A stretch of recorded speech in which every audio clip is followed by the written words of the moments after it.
Hello everyone, कैसे हो आप सब। आई होप कि आप सब अच्छे होंगे।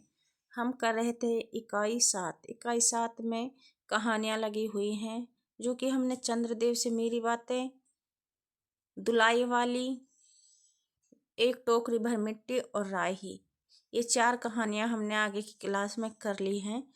जो कि आज हम करने वाले हैं ईदगाह कहानी के लेखक हैं प्रेमचंद। जो कि अब हम देखते हैं ईदगाह कहानी। इसका प्रकाशन वर्ष 1933 में हुआ था। इसका प्रकाशन वर्ष 1933 में हुआ था। ये चांद पत्रिका में प्रकाशित हुई थी। ये वर्णनात्मक, व्यंग्यात्मक एवं नाटकीय शैली में है। जो कि ईदगाह कहानी है जो एक वर्णनात्मक, व्यंग्यात्मक एवं नाटकीय शैली में है। कहानी का प्रतिपाद्य है ईदगाह अल्प आयु में ही बुजुर्ग हुए बाल पात्र हामिद की कहानी है, जो ईद के अवसर पर मिले 3 पैसे से अपनी विधवा और बेसहारा दादी के लिए चिमटा खरीद कर लाता है। इसमें पात्र हैं जैसे हामिद है, मोहसिन है, महमूद है, नूर है, समी है, बूढ़ी दादी अमीना है। जो कि हम देखते हैं कहानी का उद्देश्य ईदगाह बाल मनोविज्ञान की। इस कहानी में माता पिता दादी की आर्थिक स्थिति से बेखबर है। ईद जैसे त्यौहार पर बच्चों के उल्लास, उमंग, उत्साह के साथ साथ अल्प आयु में हामिद जैसे बालक के बुजुर्ग हुए व्यवहार को उभारने का उद्देश्य रहा है। देखते हैं प्रेमचंद को हम नवाब राय के नाम से भी जानते हैं। अमेरिकी कहानीकार एडगर एलन पो को छोटी कहानी का जन्मदाता माना जाता है। सरस्वती पत्रिका के प्रकाशन वर्ष से प्राय साहित्यकारों ने हिंदी कहानी का आरंभ माना है। प्रारंभ में कहानी के लिए किस्सा, गल्प, आख्यायिका शब्द का प्रयोग होता है। सरस्वती के पहले अंक में प्रकाशित इंदुमती को रामचंद्र शुक्ल ने कहानी तथा किशोरीलाल गोस्वामी ने आख्यायिका कहा था। रामचंद्र शुक्ल ने अपनी कहानी 11 वर्ष का समय को आख्यायिका ही कहा है।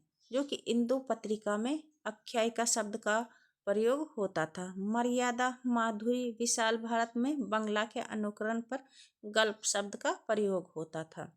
उर्दू कहानी संग्रह सोजे वतन जमाना पत्रिका में प्रकाशित हुए।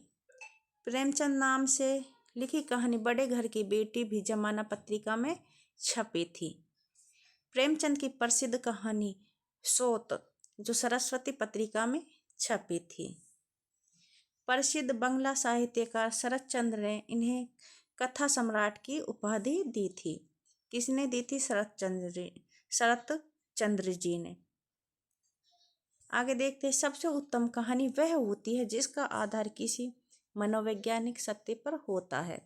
प्रेमचंद ने अपने मित्र दया नारायण निगम के सुझाव पर अपने हृदय नाम प्रेमचंद रखा था। बच्चन सिंह ने पंच परमेश्वर को प्रेमचंद की पहली कहानी मानी है। जो बच्चन सिंह ने उसने प्रेमचंद की पहली कहानी माना है। प्रेमचंद के मुख्य कहानी संग्रह प्रकाशन वर्ष के साथ। जो कि प्रेमचंद की कहानी संग्रह कौन कौन से देखते हैं। सप्त सरोज है, प्रेम पूर्णिमा है, प्रेम 25 है, प्रेम प्रसून है, प्रेम त्रयोदशी है, प्रेम तीर्थ है, 5 फूल,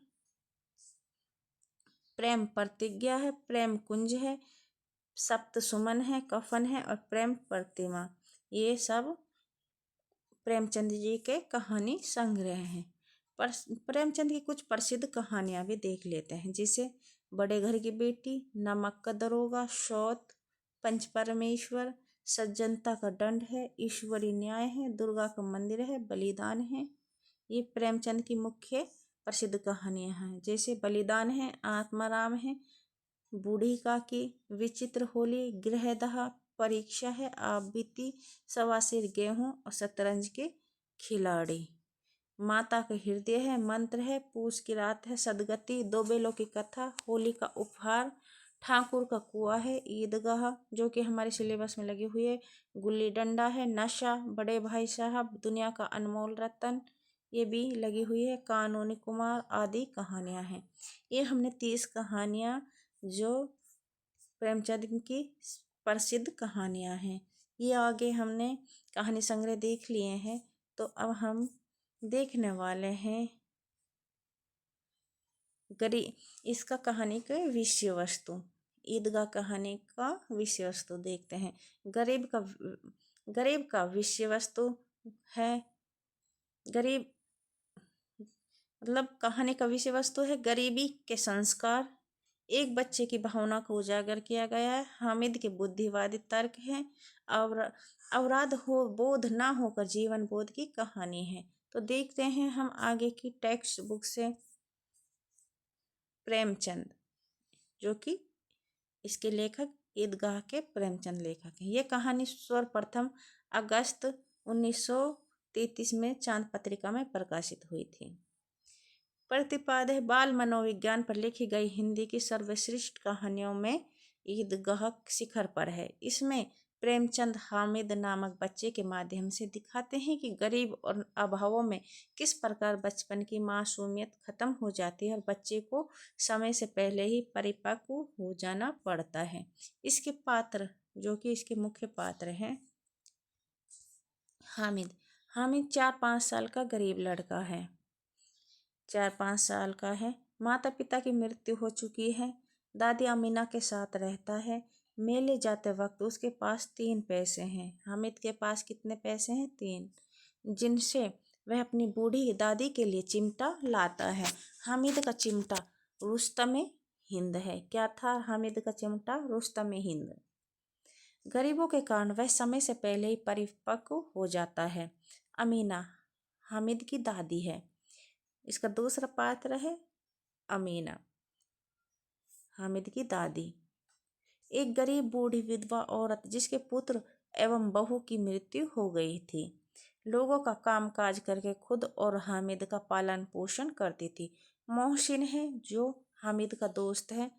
हामिद के साथ का लड़का है। उसके पास कुल 15 पैसे हैं।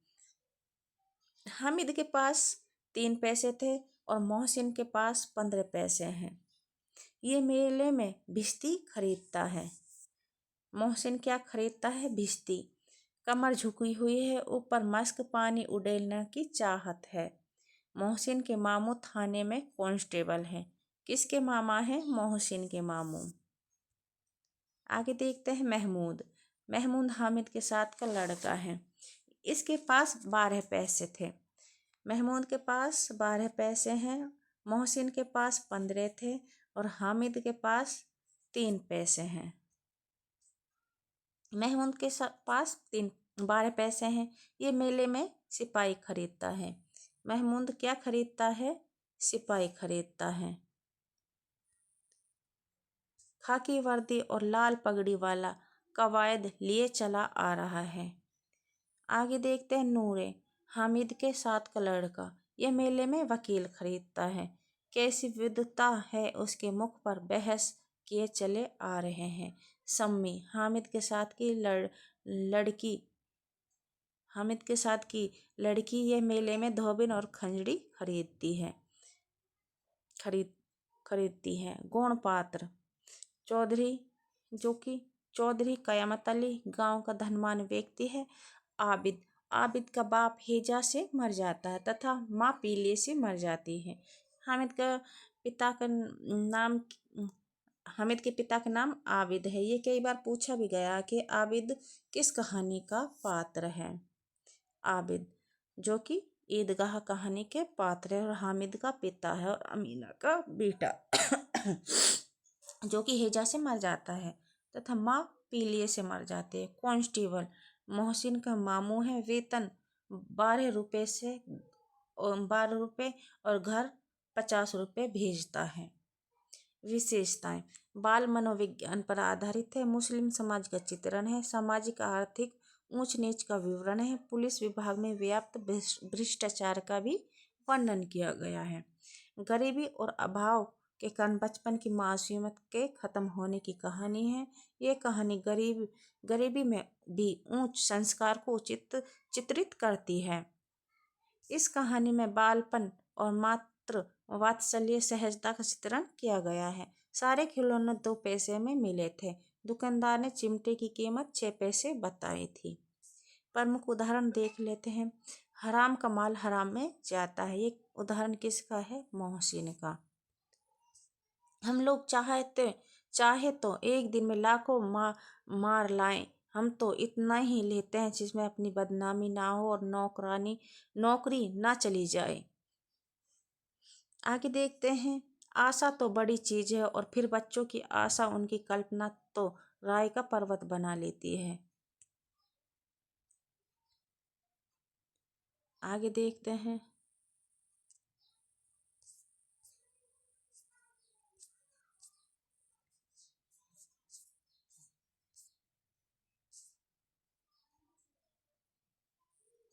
इतने बड़े कॉलेज में कितने लड़के पढ़ते होंगे? सब लड़के नहीं जी, बड़े बड़े आदमी हैं। सच में उनकी बड़ी बड़ी मूछें हैं। इतने बड़े हो गए कि अभी तक पढ़ने जाते हैं। ना जाने कब तक पढ़ेंगे और क्या करेंगे इतना पढ़कर। ये जब बातें वार्तालाप हो रही है, जब ये ईदगाह वहाँ पर नमाज पढ़ने के लिए मेले में जाते हैं। मैनो आटा पीस डालती है, जरा सा बेट पकड़ लेगी तो हाथ कांपने लगेंगे।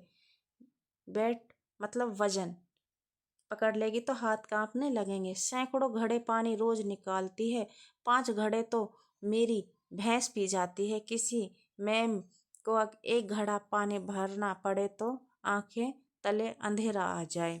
ये वार्तालाप उदाहरण है ईदगाह कहानी का। चौधरी साहब के काबू में बहुत से जिन हैं। कोई चीज चोरी चली जाए, चौधरी साहब उसका पता लगा देंगे और चोर का नाम बता देंगे। जिन्नात आकर उन्हें सारे जहान की खबर दे जाते हैं। मोहसिन ने प्रतिवाद किया है, ये कांस्टेबल पहरा देते हैं, तभी तो तुम बहुत जानते हो। अजी हजरत, ये चोरी करते हैं। शहर के जितने चोर डाकू सब इनसे मिले रहते हैं। रात को ये लोग चोरों से तो कहते हैं चोरी करो, और आप दूसरे मोहल्ले में जाकर जागते रहो पुकारते हैं। तभी इन लोगों के पास इतने रुपए आते हैं।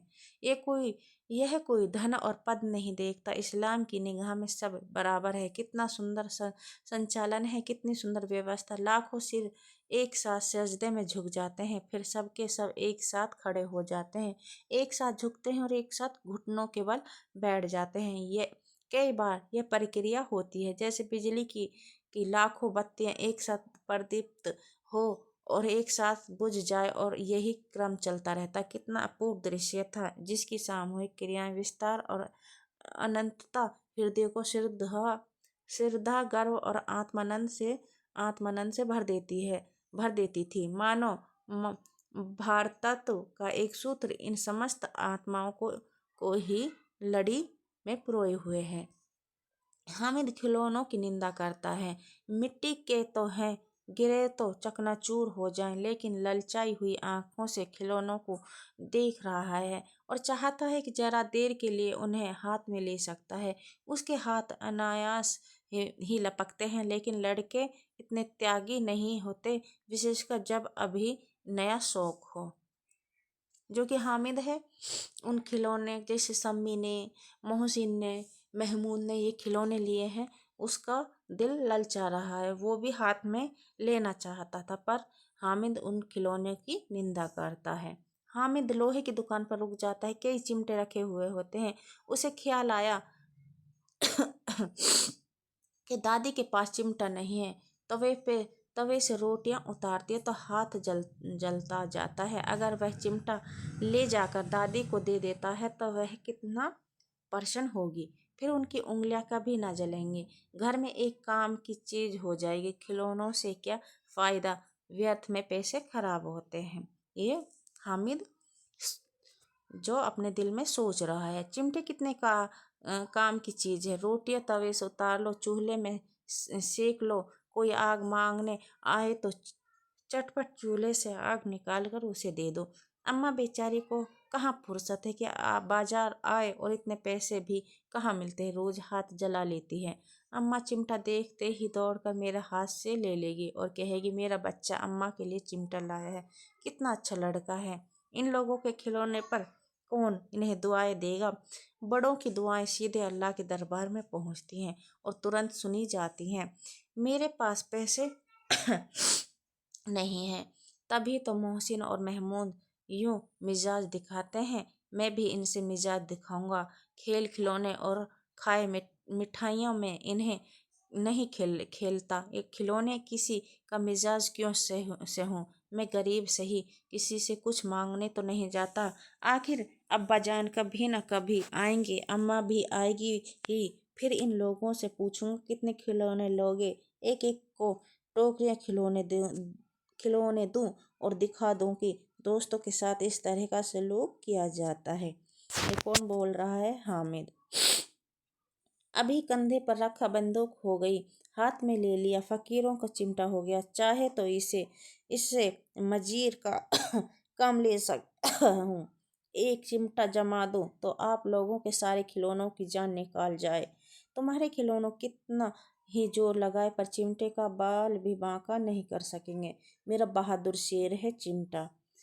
अगर आग में बहादुर ही कूदते हैं जनाब, तुम्हारे ये वकील सिपाही और भिश्ती लौंडियों की तरह घर में घुस जाएंगे। आग में कूदना वह काम है जो यह रुस्तम हिंद ही कर सकता है। कानून मुंह से बाहर निकलने वाली चीज है, उसको पेट के अंदर डाल दिया जाना बेतुकी सी बात होने पर भी कुछ नयापन रखती है। बुढ़िया का क्रोध तुरंत स्नेह में बदल गया, और स्नेह भी वह नहीं जो प्रगल्भ होता है और अपनी सारी कसक शब्दों में बिखेर देता है। यह मूक स्नेह था, खूब ठोस रस और संवाद से भरा हुआ। बच्चे में कितना त्याग, कितना सद्भाव और कितना विवेक है। बच्चे हामिद ने बूढ़े हामिद का पार्ट लिखा था। ये है जो बच्चे हामिद ने बूढ़े हामिद का पार्ट लिखा है। ये हमारे पेपर में क्वेश्चन आया भी हुआ है।